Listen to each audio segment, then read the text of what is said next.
O Evangelho, como me foi revelado por Maria Valtorta, capítulo 557.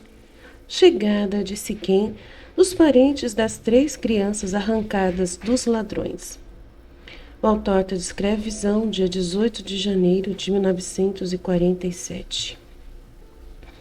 Jesus está sozinho na ilhazinha que está no meio da torrente, sobre a margem para lá da pequena torrente.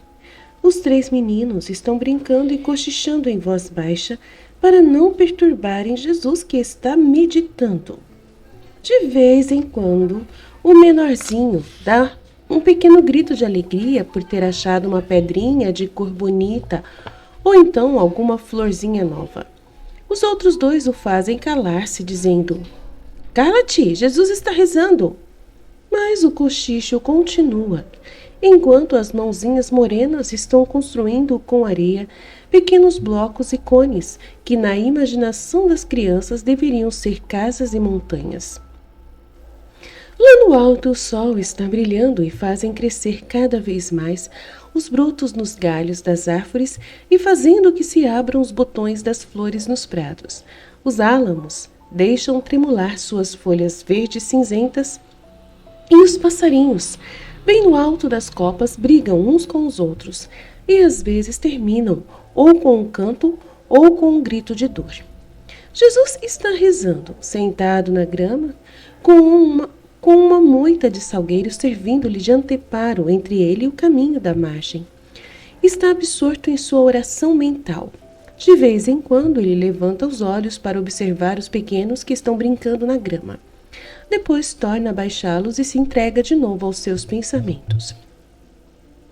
Um barulho de passos por entre as plantas da margem e a chegada imprevista de João na pequena ilha põe em fuga os passarinhos, que partem como flechas lá do alto do álamo, pondo fim às suas brigas com um grito de medo. João não enxerga logo Jesus, que está escondido pelos salgueiros, e um pouco confuso grita: "Onde estás, mestre?" Jesus se põe de pé enquanto os 3 meninos gritam da margem oposta: "Ele está ali, atrás das plantas altas." Mas João já viu Jesus e vai até ele dizendo: "Mestre, chegaram os pais dos meninos, e com muita gente de Siquém. Eles foram à casa de Malaquias e Malaquias os guiou até chegarem à casa. Eu vim procurar-te." "E Judas onde está?" "Não sei, mestre, ele saiu logo depois que tu vieste para cá e não voltou mais. Deve estar pela cidade. Queres que eu vá procurá-lo?" "Não, não é preciso. Fica aqui com os meninos. Eu vou falar antes com os parentes deles." "Como quiseres, mestre." Jesus se vai e João reúne os meninos e se põe a ajudá-los na grande empreitada de lançar uma ponte sobre um rio imaginário, feito com longas folhas de caniço colocadas sobre o chão que representam a água. Jesus entra na casa de Maria de Jacó, que está à porta esperando-o, e lhe diz: "Eles subiram para o terraço e os conduzi para lá, oferecendo-lhes um repouso. Mas eis que Judas vem chegando da cidade. Eu esperarei e depois irei preparar algum alimento para os peregrinos que estão muito cansados." Também Jesus está esperando Judas na entrada, um pouco escura em comparação com a claridade lá de fora. Judas não vê logo a Jesus e vai entrando logo, dizendo com arrogância à mulher: "Onde estão os de Siquém? Será que já foram embora? E o mestre? Ninguém o chama? João?" Ele então vê Jesus e muda de tom, dizendo: "Mestre, eu corri. Quando fiquei sabendo que por mero acaso tu já estavas em casa? Tu já estavas em casa?" "João." Aí Jesus fala: "João estava e foi me procurar. Eu também teria ficado aqui, mas lá na fonte alguns me pediram que lhes explicasse algumas coisas." Jesus não lhe responde nada, só abre a boca para saudar aqueles que o estão esperando sentados, uns sobre as muretas do terraço e outros no quarto que se dá para ele. E ao verem Jesus se levantam em atenção a ele. Jesus, depois da saudação coletiva, saúda alguns pelo nome, com um espanto alegre por parte deles, que lhe dizem: "Tu te lembras ainda dos nossos nomes?" Devem ser moradores de Siquém. E Jesus lhes responde: Lembro-me bem dos vossos nomes, de vossos rostos e de vossas almas. Viestes acompanhando os parentes dos meninos? São aqueles. Eles vieram para levá-los, e nós nos unimos a eles para agradecer-te por tua piedade para com aqueles pequeninos, filhos de uma mulher da Samaria. Só tu é que sabes fazer estas coisas. Tu és sempre o santo, que só faz obras santas. E nós sempre temos nos lembrado de ti. E agora, ao sabermos que estavas aqui, viemos para dizer-te que te somos muito agradecidos por nos teres acolhido em teu refúgio e por nos teres amado nos filhos de nosso sangue. E agora escuta os parentes deles. Jesus, acompanhado por Judas, se dirige a eles e os saúda novamente, convidando-os a falar. Nós, não sei se tu sabes, somos os irmãos da mãe dos meninos. E estamos muito irados com ela, porque estultamente e contra o nosso conselho, ela quis aquelas núpcias infelizes. Nosso pai foi fraco para com a filha única de sua numerosa prole, tanto que nós ficamos irados também com ele. E por muitos anos houve silêncio entre nós e separação. Depois, sabendo que a mão de Deus estava pesando sobre a mulher e que havia miséria na casa dela, porque uma união impura não tem a defesa da bênção divina, levamos de novo para nossa casa o velho pai, para que sentisse dor da miséria em que estava a mulher. Depois ela morreu e nós ficamos sabendo.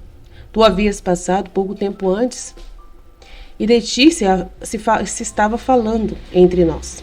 Por isso, vencendo o desprezo, oferecemos ao homem, por meio deste homem e deste outro, os dois de Siquém, de retirar as crianças. Eles eram sangue nosso pela metade. Eu disse que antes eles morressem todos de má sorte do que vivessem com o nosso pão. Não quisemos nem os meninos, nem o corpo da irmã, nem isso, mas para que ela tivesse uma sepultura de acordo com os nossos ritos, e juramos ódio a ele e à sua descendência.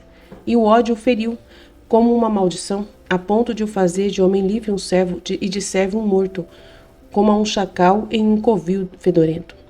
Nunca o teríamos sabido, porque havia muito tempo que tudo havia terminado entre nós.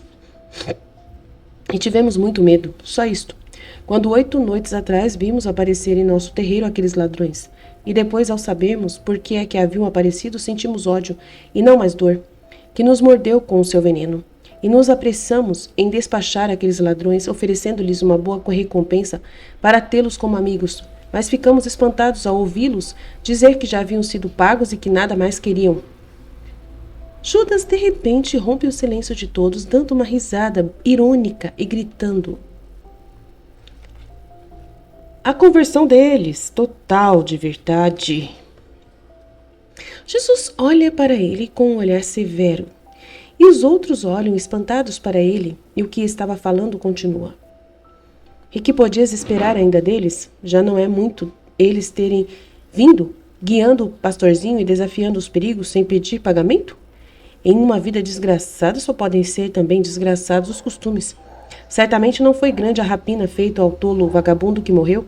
Não foi grande, e isso só basta a quem precisa deixar de depredar durante uns 10 dias. E essa honestidade deles nos causou tanta admiração, mas tanta mesmo, que nós lhes perguntamos qual tinha sido a voz que lhes havia falado, aconselhando-os a terem tanta piedade. E assim ficamos sabendo que foi um rabi que lhes falou, um rabi, só pode ter sido tu, porque nenhum outro rabi de Israel poderia fazer o que fizeste. E quando eles foram embora, perguntamos melhor ao espavorido menino pastor, e ficamos sabendo mais exatamente as coisas. No início sabíamos somente que o marido de nossa irmã estava morto e que os meninos estavam em Efraim com um justo, e que ele, como era justo, pois era um rabi, lhes havia falado, e logo pensamos que eras tu. E tendo entrado ao romper da aurora em Siquém, consultamos estes, pois eles ainda não haviam decidido se iriam acolher os meninos.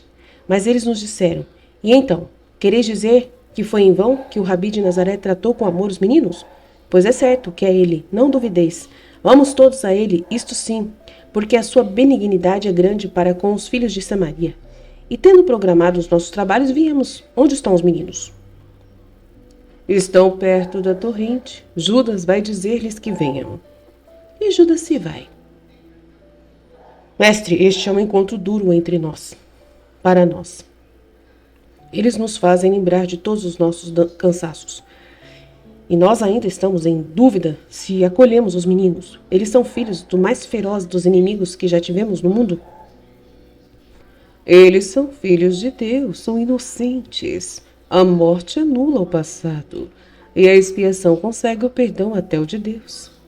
Quereis ser mais severos do que Deus, e mais cruéis do que os ladrões, e mais obstinados do que eles.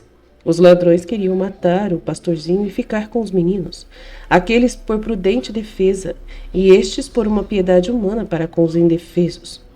O rabi falou, e eles não mataram, mas até concordaram em guiar o pequeno pastor até vós.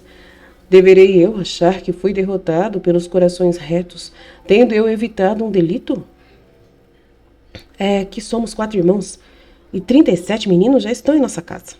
Ora, onde encontram alimento 37 passarinhos, porque o Pai dos céus faz encontrar os grãozinhos, será que 40 não o encontrarão? Será que o poder do Pai não poderá dar alimento a outros 3, ou melhor, a 4 de seus filhos? Será que tem um limite essa divina providência? Será que o infinito vai ficar com medo de fecundar ainda mais as vossas sementes, as vossas plantas, as vossas ovelhas, a fim de que sejam sempre suficiente o pão, o óleo, o vinho, a lã e a carne para os vossos filhos e para os 4 outros pobres meninos que ficaram sozinhos? São 3, mestre. São 4. O pastorzinho também é órfão. Podereis vós, se aqui Deus vos aparecesse, afirmar que é tão medido o vosso pão que não podeis matar a fome de um órfão? A piedade para com o órfão é ordenada pelo Pentateuco. Não o poderíamos, Senhor. É verdade. Não iremos ser inferiores aos ladrões. Daremos pão, vestes e alojamento também para o menino pastor, e por amor a ti. Por amor. Tudo por amor. Amor a Deus, ao seu Messias, à vossa irmã, ao vosso próximo. Esta é a homenagem, o perdão que vós deveis dar ao vosso sangue. Não há de ser somente um frio sepulcro para recolher o pó deles, porque do perdão vem a paz. Paz para o espírito do homem que pecou. Mas não seria mais do que um mentiroso perdão. Uma coisa só para ser vista e que não traria nenhuma paz ao espírito da morta, que é irmã e mãe para vós e os meninos.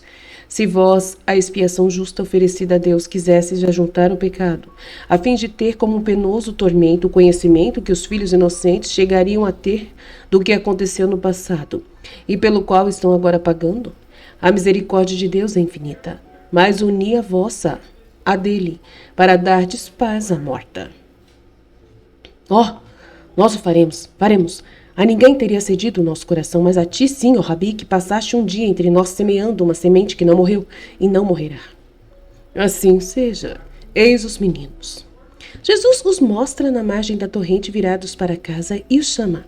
Eles deixam as mãos dos apóstolos e correm para Jesus gritando: Jesus, Jesus! Depois entram, sobem pela escada, já estão no terraço. Mas lá eles param assustados diante de tantos estranhos que estão olhando para eles. Vem cá, Rubem, e tu, Eliseu, e tu, Isaque. Estes são os irmãos da vossa mamãe, e vieram para levar-vos, e para unir-vos aos seus filhos. Estás vendo como é bom o Senhor? É bom como aquele pombo de Maria de Jacó que nós vimos anteontem, tomando na boca o filho, não o filho dele, mas do irmão dele que morreu. Ele também vos recolhe, e vos dá estes para que cuidem de vocês, e não sejais mais órfãos. Vamos, saudai vossos parentes. O Senhor esteja convosco, senhores, diz timidamente o maior deles, olhando para o chão. E os 2 menores lhe fazem eco. Este é muito parecido com a mãe, e este também, mas este aqui, o maior, é a cara do pai, observa um dos parentes. Meu amigo, não creio que tu sejas tão injusto a ponto de fazer diferenças de amor só por uma semelhança de rosto. Diz Jesus. Não, isso não, eu só estava observando, estava pensando. Não gostaria que fosse parecido com o pai também no coração. É um menino ainda novo, e suas palavras tão simples mostram o seu amor pela mãe, bem mais vivo do que qualquer outro amor. Ele cuidava deles mais do que pensávamos. Eles estão vestidos e bem calçados. Quem sabe se ele tinha ganhado a sorte grande. Eu e meus irmãos estamos com roupas novas porque Jesus nos vestiu. Não tínhamos nem calçados, nem mantos, e em tudo estávamos como o pastor. Diz o segundo, que é menos tímido do que o primeiro. Nós te compensaremos por tudo, mestre. Responde um dos parentes e acrescenta. Joaquim disse quem tinha as ofertas da cidade, mas uniremos a estas mais dinheiro. Não, eu não quero dinheiro. Eu só quero uma promessa. A vossa promessa de que tereis amor para com estes que eu arranquei das mãos dos ladrões. As ofertas Malaquia recebe-as, para os pobres que tu conheces. E delas dá uma parte a Maria de Jacó, porque a casa dela também é bem pobre. Como quiseres. Se forem bons, nós os amaremos. Nós o seremos, Senhor. Sabemos que é necessário sê-lo para podermos encontrar de novo a nossa mãe e subir de novo pelo rio até o seio de Abraão e não tirar o cordel de nossa barca das mãos de Deus, a fim de não sermos levados embora pela correnteza do demônio. Diz o Rúben, falando tudo sem tomar fôlego. Mas o que o menino está dizendo? Uma parábola minha, que ele ouviu. Eu a narrei para consolar o coração deles e dar um norte para o espírito deles. E os meninos se lembram dela e a aplicam em tudo o que fazem. Familiarizai-vos com eles, enquanto eu vou falar a estes de Siquém.